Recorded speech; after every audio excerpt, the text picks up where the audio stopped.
Hi everybody and welcome to video number 2.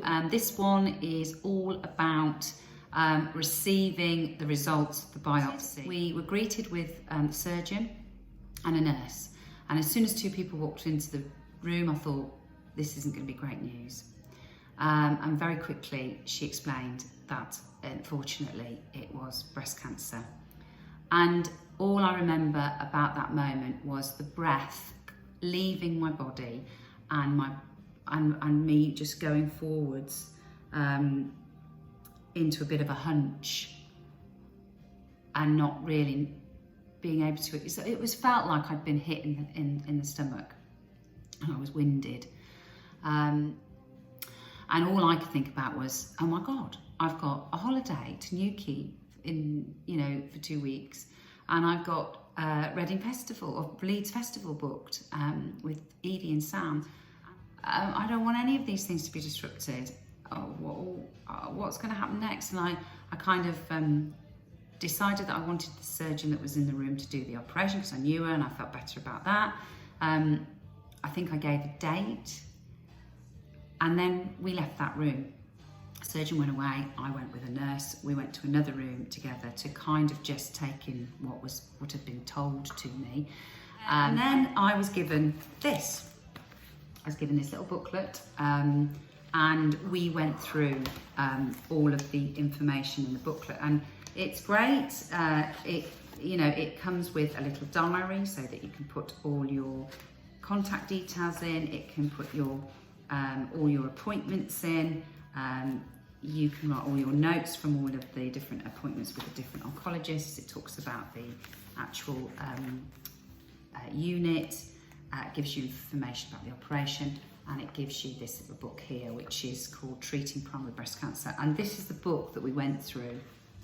And I'm very quickly going to talk a little bit about what I was told. So I was told that I had invasive breast cancer, and invasive breast cancer basically has the potential to spread to other parts of the body. It doesn't mean that it has, but it has got that ability. And this was invasive ductal breast cancer. And basically this breast cancer starts in the cells of the milk ducts, and then it spreads around the surrounding tissue. Basically give you a little picture like that, if you can read that. And then it talks about grade. So it was grade 1 that I had, which is the slowest growing, which was good. And they told me what size it was. So it was at this stage with the ultrasound, they could see that it was about 14 millimeters in size, which isn't that large. And so it was all looking quite positive in some respects, that it was kind of a lower risk. They also did some tests on my hormones, because some breast cancers are stimulated by the estrogen hormone, and I scored very highly on the estrogen receptor test, or the hormone receptor test. I got the highest score, 8 out of 8, which means that which is good, because they can actually stop the estrogen coming through around your body to feed the cancer. So there is a really good solution to that. That was good piece of news.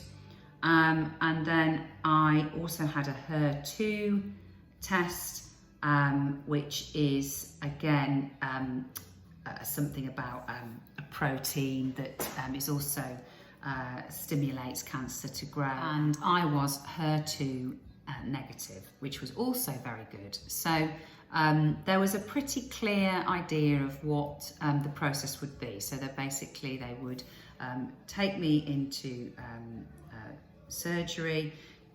They would remove the lump, and they would take a little piece around that lump so that they can remove any hopeful signs of cancer that's spread.